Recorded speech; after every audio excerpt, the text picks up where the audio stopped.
नमस्ते छात्रों।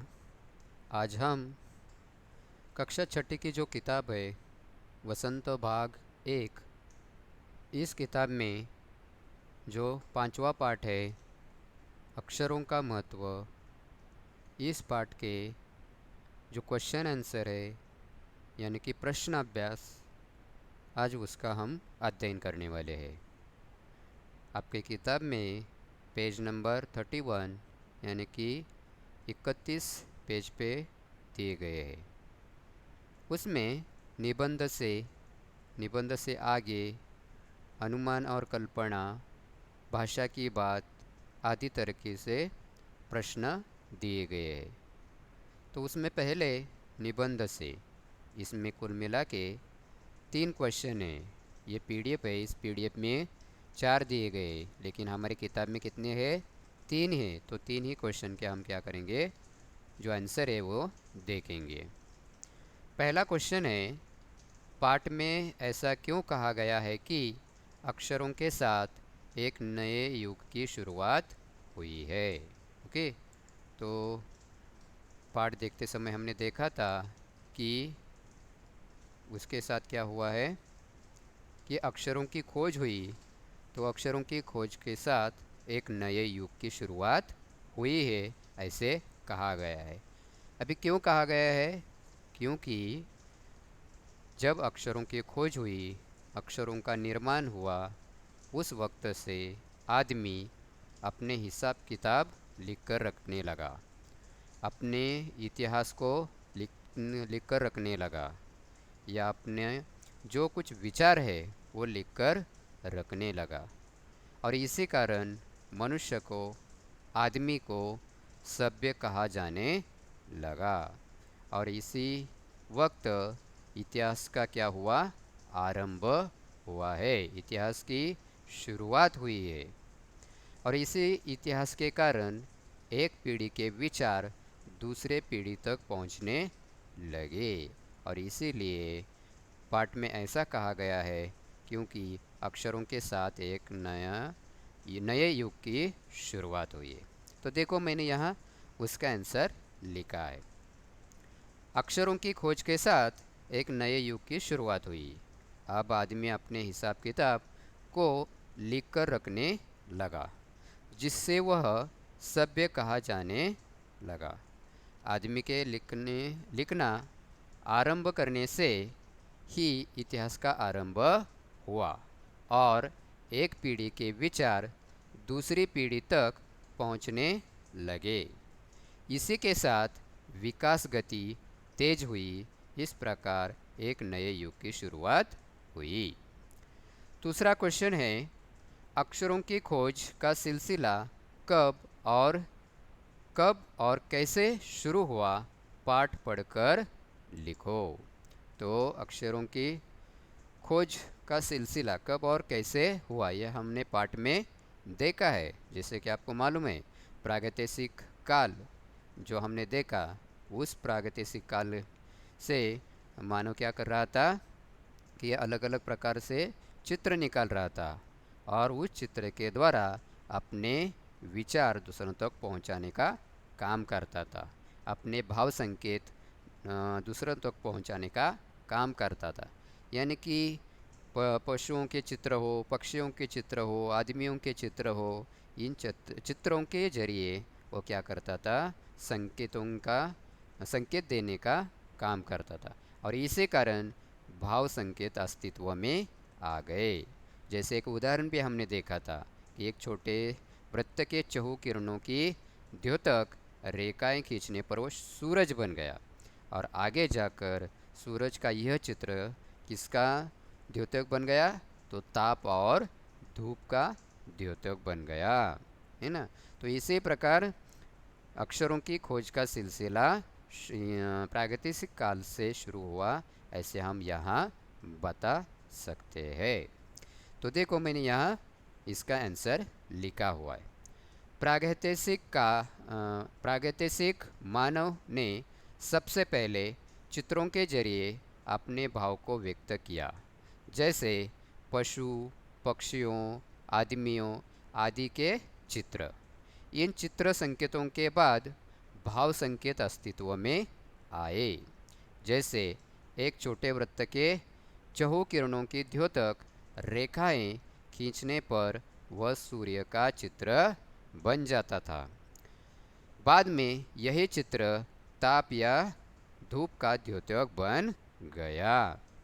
द्योतक मतलब प्रकट करने वाला। ओके, इस तरह भाव संकेत अस्तित्व में आए, तब जाकर काफ़ी बाद में आदमी ने अक्षरों की खोज की।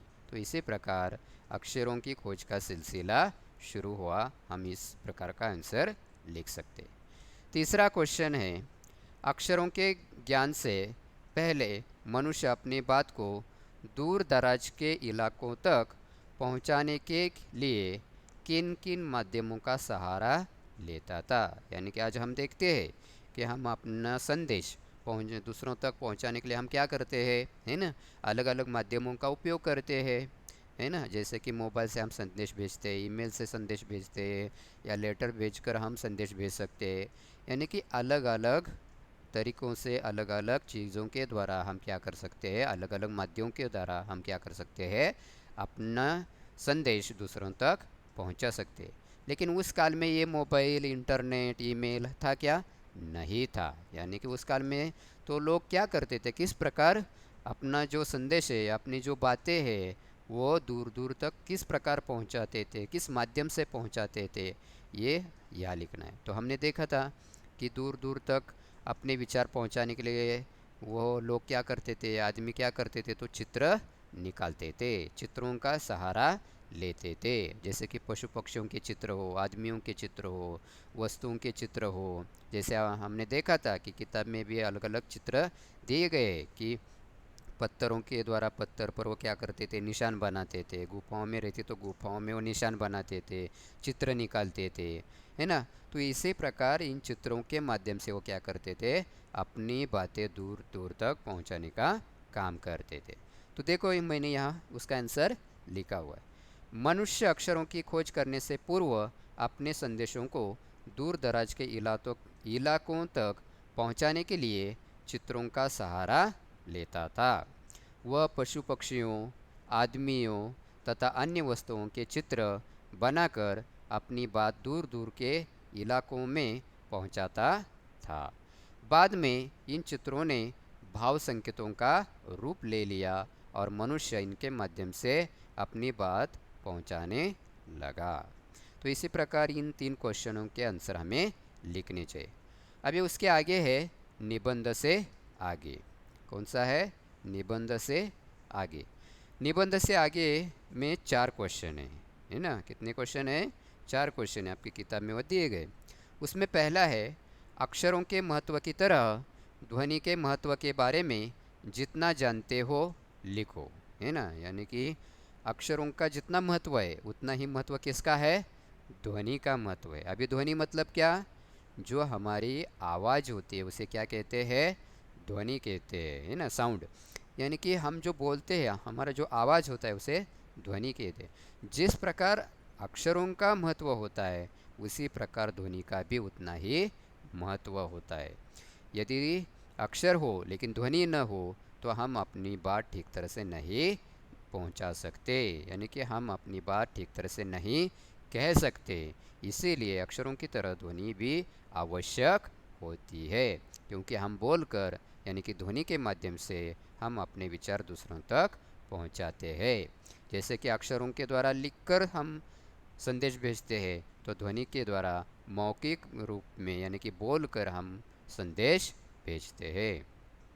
जिस प्रकार अक्षरों के बिना हम नहीं कुछ काम नहीं कर सकते, उसी प्रकार ध्वनियों के बिना बोलने की कल्पना नहीं की जा सकती।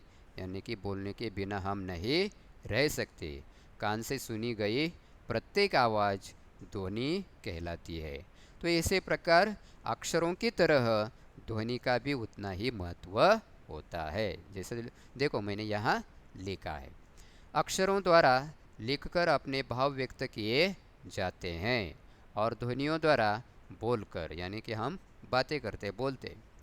अक्षर और ध्वनि भाषा के दोनों रूपों, लिखित और मौखिक भाषा के मुख्य आधार स्तंभ है। अक्षरों के बिना लिखा नहीं जा सकता और ध्वनियों के बिना बोलने की कल्पना नहीं की जा सकती है। कान से सुनी गई प्रत्येक आवाज़ ध्वनि कहलाती है। अपनी भाषा की सार्थक ध्वनियों के उच्चारण द्वारा ही हम अपना भाव व्यक्त करते हैं। इसीलिए अक्षरों के समान ही ध्वनियों का महत्वपूर्ण है। तो इसी प्रकार इसका आंसर हमें लिखना चाहिए। अगला जो दूसरा क्वेश्चन है, ओके, अगला जो दूसरा क्वेश्चन है, कौन सा क्वेश्चन है कि मौखिक भाषा, जो दूसरा क्वेश्चन है मौखिक भाषा का जीवन में क्या महत्व है, इस पर शिक्षक के साथ कक्षा में बातचीत करो। तो यह हमें ये लिखने की आवश्यकता नहीं, चर्चा करनी है ना। मौखिक भाषा जो हम बोलते हैं उसकी आवश्यकता होती है, महत्वपूर्ण है, क्योंकि मौखिक भाषा नहीं होती तो हम अपने विचार नहीं बता सकते। उसमें तीसरा क्वेश्चन है, हर वैज्ञानिक खोज के साथ किसी न किसी वैज्ञानिक का नाम जुड़ा होता है, लेकिन अक्षरों के साथ ऐसा नहीं है, क्यों? पता करो और शिक्षक को बताओ।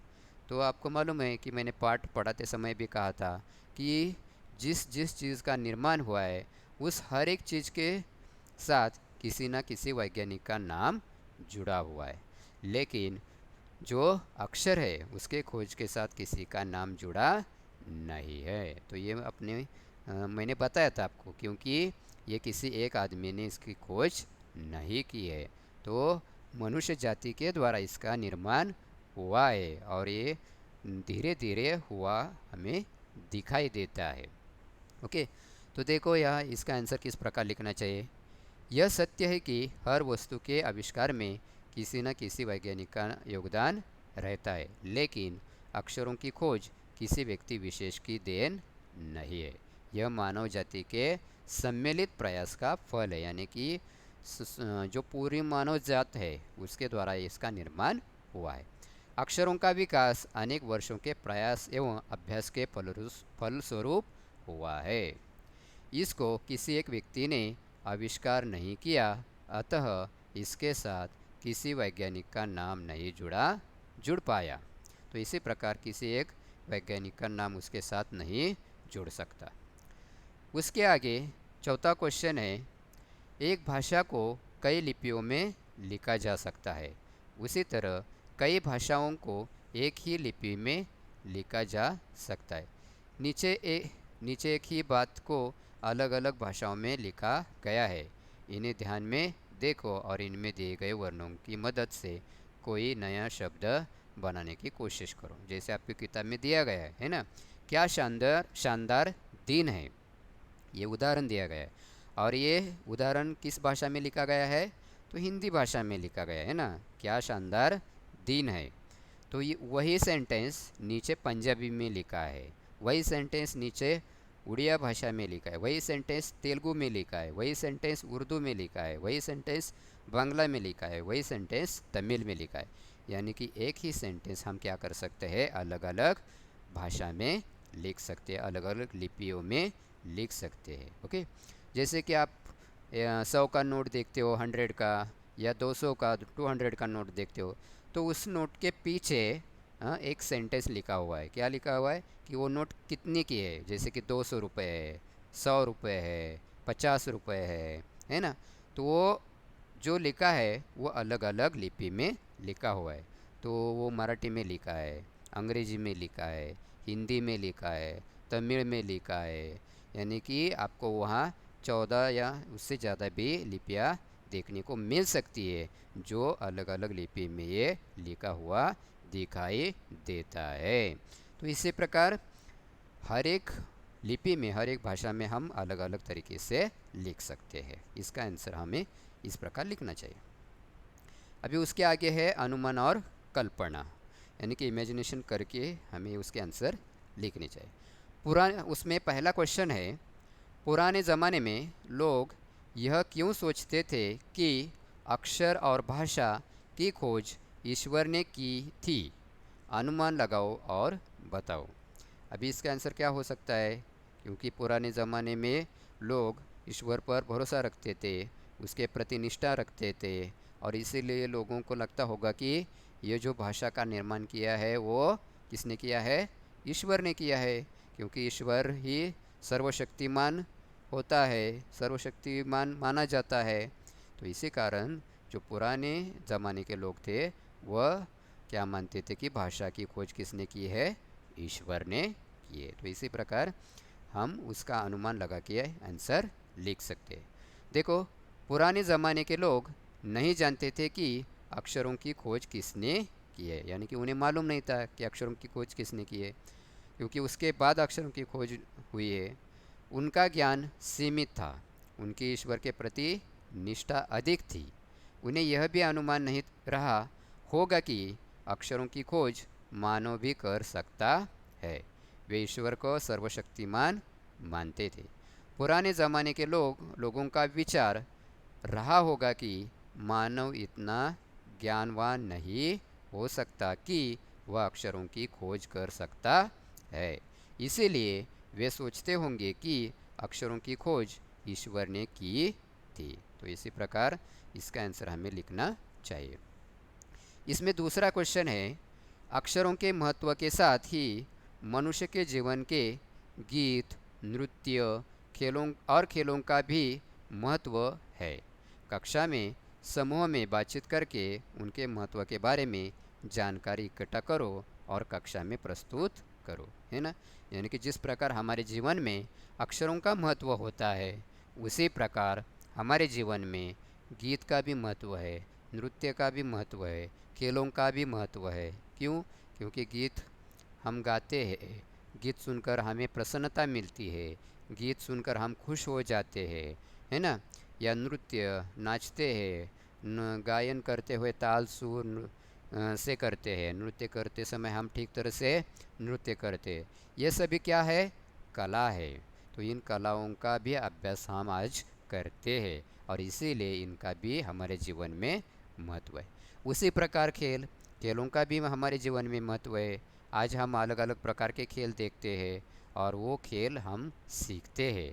उसके कारण हमारा शरीर अच्छा रहता है, स्वास्थ्य अच्छा रहता है, मानसिक विकास होता है, शारीरिक विकास होता है और इसीलिए खेल भी हमारे जीवन में महत्वपूर्ण स्थान रखते हैं। इसीलिए गीत, नृत्य, खेल, है ना, अलग अलग कलाएं हमें सीखनी चाहिए। तो ये महत्व हम इसका लिख सकते हैं। जैसे देखो यार, जीवन में गीत, नृत्य और खेलों का भी बहुत महत्व है। गीत, नृत्य हमारा सांस्कृतिक विकास करते हैं। संगीत में 3 विद्याएं शामिल है, गायन, तालसुर और नृत्य। संगीत को श्रेष्ठ कलाओं में रखा गया है। इसी प्रकार खेलकूद को भी मानवीय विकास में महत्वपूर्ण माना गया है। इनकी मदद से हम अपनी अभिव्यक्ति को पूर्णता देते हैं। खेलों से हम स्वस्थ रहते हैं और हमारा शारीरिक और मानसिक विकास होता है। खेल हमें सहयोग, एकजुटता, सहनशीलता, नेतृत्व गुण आदि को विकसित करते हैं। तो इसी प्रकार इस दूसरे क्वेश्चन का आंसर हमें लिखना चाहिए। तीसरा क्वेश्चन है, क्या होता अगर, है ना, कि कल्पना करनी है, क्या होता अगर हमारे पास अक्षर न होते या भाषा न होती, क्या होता, है ना। कल्पना करो, इमेजिनेशन करो कि हमारे पास अक्षर न होते तो क्या होता। तो हम कुछ लिख नहीं सकते, हम अपने विचार व्यक्त नहीं कर सकते, हम अपने भाव संकेत व्यक्त नहीं कर सकते, हमारा संदेश एक दूसरों के पास पहुंचा नहीं सकते, दूसरों के साथ हम ठीक तरह से बातचीत नहीं कर सकते, है ना। यदि अक्षर नहीं होते तो बहुत सारी कठिनाइयों का सामना हमें करना पड़ता, है ना। हम ठीक तरह से दूसरी गांव नहीं जा सकते, है ना। यानी कि हमें एक गांव से दूसरे गांव जाना है तो हम बस से जाते हैं ना, और बस पर क्या लगाई होती है? नेम प्लेट लगाई होती है कि देवरुख से रत्नागिरी, है ना, देवरुख से संगमेश्वर। यदि ये अक्षर ही नहीं होते तो हम कैसे पढ़ पाते, कैसे समझते, है ना। या कोई संदेश भेजना है तो वो कैसे भेजते। तो इसीलिए किसकी आवश्यकता होती है? अक्षरों की आवश्यकता होती है। उसी प्रकार भाषा, यदि भाषा न होती तो हम विचार नहीं प्रकट कर सकते, अपनी बातें नहीं बता सकते, है ना। हम लिख नहीं सकते, पढ़ नहीं सकते। तो इसीलिए अक्षर और भाषा दोनों का हमारे जीवन में उतना ही महत्व है।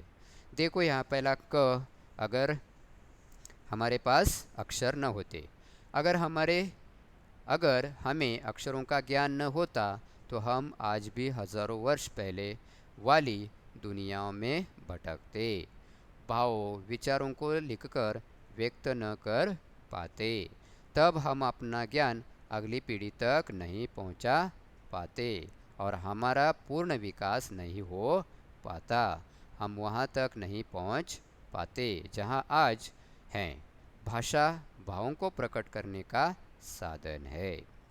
यदि भाषा नहीं होती तो हम अपने विचारों को न तो बोलकर और न लिखकर दूसरों पर प्रकट कर पाते। हमारा सामाजिक दायरा बढ़ नहीं पाता और अलगाव अलगाव बना रहता। जैसे पशु साथ रहकर भी अलग रहते हैं, वैसी स्थिति मनुष्य की भी होती। तो इसी प्रकार इसका आंसर हम लिख सकते। अभी उसके आगे है भाषा की बात, यानी कि ये किसका हिस्सा है? व्याकरण का हिस्सा है ना। आपके यहाँ दिया गया है। उसमें पहला है, अनादि काल में रेखांकित शब्द का अर्थ है। यानी कि अनादि ये शब्द क्या है?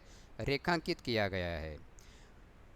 अर्थ है जिसकी कोई शुरुआत आदि या आदि न हो। यानी कि उसका अर्थ क्या दिया गया है? जिसकी कोई शुरुआत या आदि न हो। यानी कि यह शब्द मूल शब्द के शुरू में कुछ जोड़ने से बना है। इसे उपसर्ग कहते हैं। इन उपसर्गों को अलग करके मूल शब्दों को लिखकर उसका अर्थ समझो। यानी कि आपने पिछले क्लास में प्रीफिक्स सफिक्स आपने सीखा होगा। उसे हम क्या कहते हैं? उपसर्ग और प्रत्यय। क्या कहते हैं? उपसर्ग और प्रत्यय। उपसर्ग मतलब शब्द के पहले कुछ अक्षर लगते हैं, तो प्रत्यय मतलब शब्द के बाद में कुछ अक्षर लगते हैं। जैसे कि असफल है ना, पहला शब्द कौन सा है उसमें? असफल। अभी असफल कैसे बना है? तो सफल इस शब्द के आगे अ लगा है, ये इसीलिए असफल बना। यानी कि ये उपसर्ग हो गया क्योंकि सफल के पहले लगा हुआ है ना। तो असफल, असफल मतलब जो कामयाब नहीं होता, उसे क्या कहते हैं? असफल। अदृश्य, जो दिखाई नहीं देता। अभी दृश्य है ना, दिखाई देता है, लेकिन दृश्य के आगे लगकर क्या बन गया? अदृश्य बन गया। अनुचित है ना, जो उचित नहीं होता है ना, उचित के आगे अन लगाकर ये शब्द पूरा हुआ, जो अनुचित हुआ। अनावश्यक है ना, आवश्यक के आगे अन लगा तो वो अनावश्यक हो गया। परिचित के आगे अ लगा तो अपरिचित हो गया। अनिच्छा, इच्छा के आगे अन लगा तो अनिच्छा हो गया। यानी इसी प्रकार शब्द के आगे जब कोई अक्षर लगते हैं तो वो उपसर्ग होते हैं और उपसर्ग से नए शब्द बनते हैं और उसका अर्थ भी अलग होता है। जैसे कि सफल यानी कि कामयाब होना, असफल मतलब उसमें कामयाब न होना, उसमें सफलता न मिलना। इसी प्रकार इसमें क्या होता है? उसके अर्थ में परिवर्तन होता है। उसके आगे दूसरा क्वेश्चन है, जैसे वहाँ दिया गया है, वैसे तो संख्या ए संज्ञा होती है पर कभी कभी ये विशेषण का काम भी करती है। जैसे नीचे लिखे वाक्य में देखो, आपके पाठ में पेज नंबर 32 पे दिए गए है ना। हमने पिछले वीडियो में यानी कि लेसन नंबर 2 में जो ग्रामर देखा था विशेषण, उसमें हमने ये देखा है कि संख्यावाचक विशेषण किस प्रकार होता है, परिमाणवाचक विशेषण किस प्रकार होता है, यह हमने पढ़ा है। यदि आपको याद नहीं है तो आप वो वीडियो देख सकते हो कि संख्यावाचक विशेषण है ना, परिमाणवाचक विशेषण किस में कहते हैं? जिसमें संख्या होती है उसे संख्यावाचक विशेषण होता है। और ये संख्या भी कभी कभी संज्ञा का काम करती है तो कभी कभी विशेषण का भी काम करती है। परिमाणवाचक विशेषण यानी कि वहाँ कोई संख्या नहीं होती तो परिमाण बताती है ना। जैसे कि पानी कितना है, चीनी कितनी है, तेल कितना है, तो ये यानी कि बताती, उसे परिमाण बताती है, इसलिए उसे क्या कहते हैं? परिमाणवाचक विशेषण। अभी पेज नंबर 33 पे दिए गए, वो आपको क्या करने हैं? ऊपर के शब्द चूज कर सिलेक्ट करके वो सेंटेंस पूरे करने हैं। जैसे कि 3 डैश डैश खीर, ये दिया गया है। तो तीन क्या आएगा, प्याला आएगा, कटोरी आएगा, एकड़ आएगा, मीटर आएगा, लीटर आएगा, किलो आएगा, ट्रक आएगा, चम्मच आएगा, है ना। तो तीन कटोरी खीर यह आएगा। दूसरा है 2 एकड़ ज़मीन, यानी कि ज़मीन कैसे नापी जाती है, एकड़ में नापी जाती है। कपड़ा मीटर में नापा जाता है, 6 मीटर कपड़ा। कॉफ़ी यानी कि कप में, यानी कि 2 कप, 1 कप, 3 कप, यानी कि 2 कप कॉफ़ी। एक रेत कैसी नापी जाती है, ट्रक से, 1 ट्रक, 2 ट्रक, 3 ट्रक, है ना। तो इसी प्रकार एक ट्रक रेत।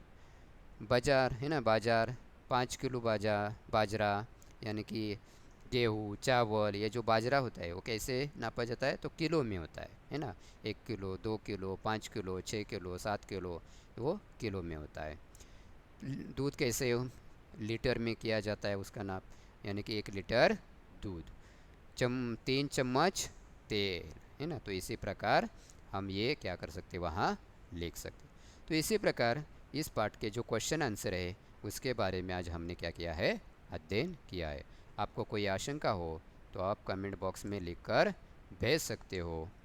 ओके, तब तक के लिए धन्यवाद।